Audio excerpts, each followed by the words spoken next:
ভাৰতীয় শিক্ষণ মণ্ডল নলবাৰী জিলা সমিতিৰ বিশিষ্ট লেখিকা কিৰণ দেৱীক সম্বৰ্ধনা ৭৯ বছৰীয়া বিশিষ্ট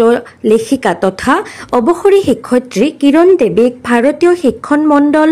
নলবাৰী জিলা সমিতিয়ে নলবাৰী জিলাৰ সমীপৰ গোপাল বজাৰত তেখেতৰ কৃতিৰাজিৰ বাবে সম্বৰ্ধনা জ্ঞাপন কৰে ২০১০ চনত ধমধমাৰ হৰহৰীয়া প্ৰাথমিক বিদ্যালয়ৰ পৰা প্ৰধান শিক্ষয়িত্ৰী হিচাপে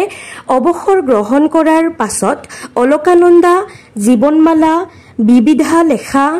বিয়াগীত সাধুকথাৰ টোপনিকে ধৰি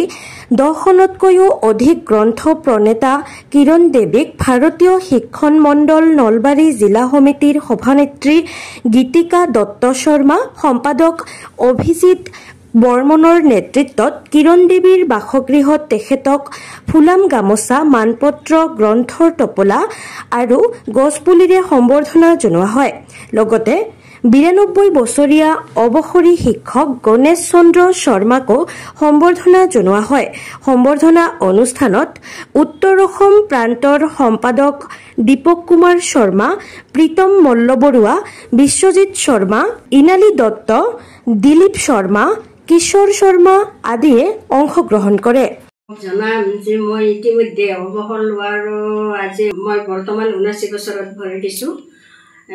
২০১০ চনতে মই অৱসৰ ল'লোঁ আৰু সেই চনৰ পৰাই মই আচলতে কেইবাখনো কিতাপ লিখিছোঁ গ্ৰন্থ লিখিছোঁ আজিলৈকে ৭খন গ্ৰন্থই হ'ল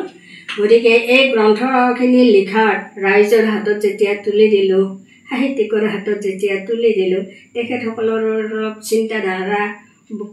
বদলিল কিজানি তেখেতে সকলৰ ফালৰ পৰা এই বিশেষ কৰি ভাৰতীয় শিক্ষণ মণ্ডল নলবাৰী জিলা সমিতিৰ ফালৰ পৰাই মোক শিক্ষক দিৱসৰ উপলক্ষে সেইটোৱে উপলক্ষ কৰি মোক সম্বৰ্ধনা জনাবলৈ মোৰ বাসগৃহত উপস্থিত আছে আচলতে মই নিজকে ধন্য মানিছোঁ আৰু তেখেতসকলৰ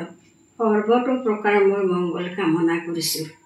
নিউজ ডেস্ক ৰিপোৰ্ট বাৰ্তা টু জেড